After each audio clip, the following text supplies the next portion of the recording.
Bienvenue dans cette première section consacrée à notre premier guide, notre premier enseignant, qui est le chakra racine. En sanskrit, ça se dit Muladhara et ça signifie racine, fondation. Donc on comprend bien là où on veut en venir. C'est quelque chose, c'est l'ancrage, c'est l'enracinement, et c'est les choses dont on parle beaucoup dans le domaine de la conscience et disons de la spiritualité. Et l'ennemi des racines, enfin de l'enracinement, et voilà, c'est l'insécurité face à la vie, face à ce qui nous entoure. C'est un peu le rejet en fait de la vie d'une manière générale, ce qu'on peut retrouver dans les milieux spirituels, un peu un rejet de la matérialité. Et l'éveil de la conscience, on va dire que ça vise évidemment à reconnecter avec la spiritualité et l'aspect un peu subtil, élevé, joyeux de la vie, mais ça sert aussi à le faire descendre, disons, dans la matière. Et donc c'est pour ça que Muladhara, ou le chakra racine, c'est, on pourrait dire, l'élément limite le plus important de ces semaines de travail.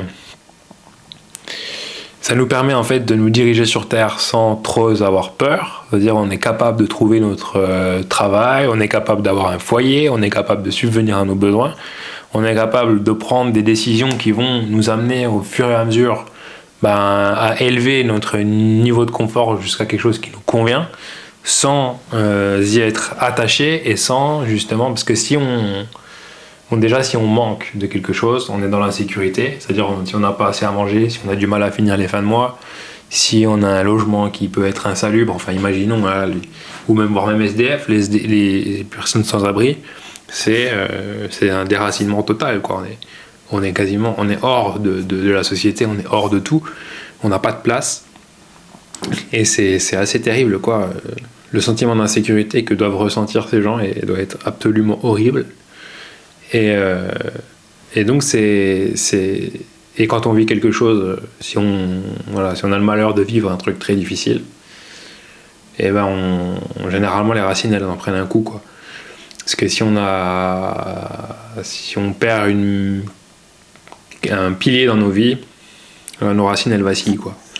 Donc c'est également la sécurité en termes de soutien pour nos vies, comme on pourrait l'appeler, de gens qui sont là pour nous, qui peuvent nous servir de guide, qui nous aident, qui nous soutiennent dans nos choix. Et si on perd certaines personnes, ça peut être extrêmement déracinant, et leur réenracinement est compliqué parfois. Et donc c'est quelque chose à avoir en tête, c'est-à-dire que ça se joue, on dit que c'est un niveau énergétique, ça joue dans la tête, dans le niveau des émotions, et puis après voilà. Mais ouais, c'est vrai que c'est le plus important, parce que quand on vit un drame, c'est les racines qui trinquent. Quand on a peur, si on est constamment dans la peur et dans l'insécurité, on va stagner dans des situations qui ne nous correspondent pas. Et ces situations qui ne nous correspondent pas, au fil du temps, elles vont nous rendre complètement frustrés. Et on va rejeter ce qui nous entoure, on va rejeter les gens, on va rejeter... Il y a également une possibilité d'avoir peur de l'argent, peur du succès, peur de réussir, peur de décevoir nos proches. Nos soutiens pour nos vies ne sont pas forcément très sains.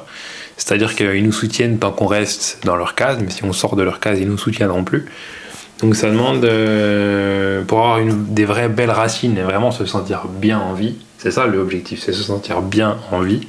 Ça demande de pousser les portes, de pousser les murs, d'explorer ses peurs. Et on a besoin de se situer par rapport aux autres, de ne pas avoir peur du conflit. Et de combattre ce sentiment d'insécurité à tout prix et se sentir entier soi-même, d'avoir un logement, d'avoir de l'argent pour subvenir à ses besoins, et de s'individuer comme ça pour ce qu'il y a de plus matériel dans la vie. Donc ça peut être... c'est un travail qui peut être long et difficile selon d'où on vient, qui va nous demander d'agir sur certaines thématiques qu'on va pouvoir explorer juste après, dans la section suivante. Et puis on sait qu'une grande insécurité ou un chakra racine qui est complètement déséquilibré, ça va amener à vouloir fuir la réalité, avoir des tendances dépressives, toujours tout remettre en question, du cynisme, de l'attachement à la richesse, donc de l'avidité, de la cupidité, de l'aigreur. On peut être méchant avec les autres, voilà, parce qu'on n'est pas bien en fait dans sa vie, mais on a pu aussi se laisser happer par le modèle sociétal qui voudrait qu'il faut de l'argent, une belle voiture, une belle maison. Mais en fait, ça ne nous convient pas. Mais on est tellement pas assez à l'aise avec nous-mêmes qu'on ne peut pas changer parce qu'on a trop peur de perdre notre identité. Donc cette peur du changement va complètement nous rendre un peu pourris de l'intérieur, quoi, nécrosés. On perd la vie. Voilà, la vie nous quitte parce qu'on s'est trompé de voie. On a suivi un modèle qui ne nous correspond pas. Donc voilà, après, lorsque vous avez équilibré tout ça, vous avez un peu exploré vos peurs, mais ça on va le verra après, ce qu'on peut faire pour équilibrer le chakra racine. Vous avez les pieds sur terre, du courage, l'ambition, la détermination, vous n'avez pas peur du conflit, vous traversez les épreuves de la vie. Évidemment c'est dur, évidemment il faut se battre, mais vous y arrivez, vous gardez la tête haute, et puis vous finissez par vous sentir bien d'une façon ou d'une autre. Donc c'est plutôt intéressant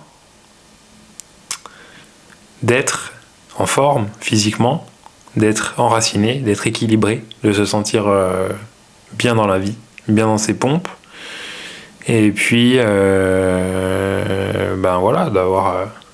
rayonner d'une certaine façon autour de soi, de montrer un peu l'exemple aussi. Ça fait toujours plaisir de voir des gens qui se battent,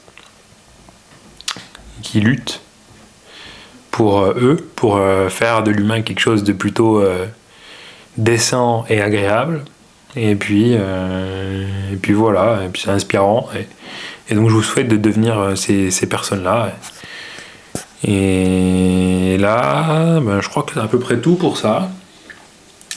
Donc on va voir un peu comment est-ce qu'on arrive à ça, hein, parce que là je vous ai sorti des grandes phrases. Ouais, c'est une belle ambition, on dira. C'est une belle ambition. Mais en tout cas, j'espère que ça vous plaît, que ça vous attire et que vous avez envie de travailler là-dessus. Je vous laisse passer à la suite pour qu'on puisse voir ensemble ce qu'il y a à travailler.